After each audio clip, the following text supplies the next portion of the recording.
Nel piano di Poste Italiane, anche nella provincia di Treviso, almeno 15 uffici si vedranno ridurre i turni, chiusure pomeridiane o addirittura giornate intere.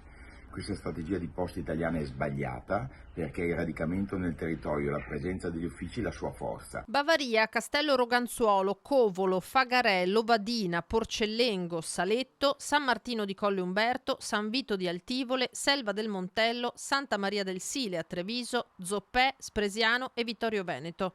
Sono i 15 uffici postali della Marca coinvolti nel ridimensionamento di servizi previsto entro la fine dell'anno in Veneto da Poste Italiane. Non è in programma nessuna chiusura totale, ma i primi 13 ridurranno le giornate di apertura, mentre a Spresiano e Vittorio Veneto sarà cancellata l'apertura pomeridiana.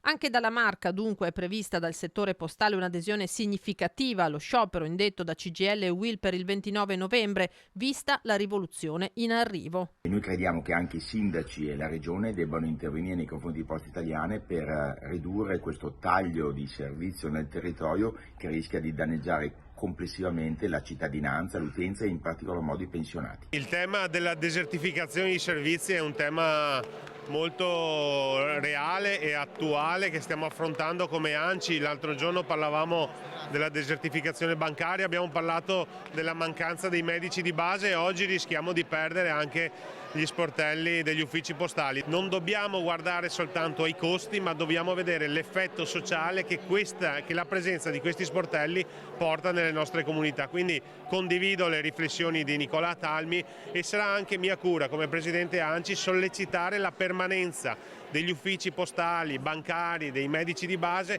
nei territori. Noi ce ne rendiamo conto a Treviso, già differenze tra centro storico e quartieri, figuriamoci nei comuni che possono essere montani o i comuni più piccoli. Senza servizi significa la morte sociale.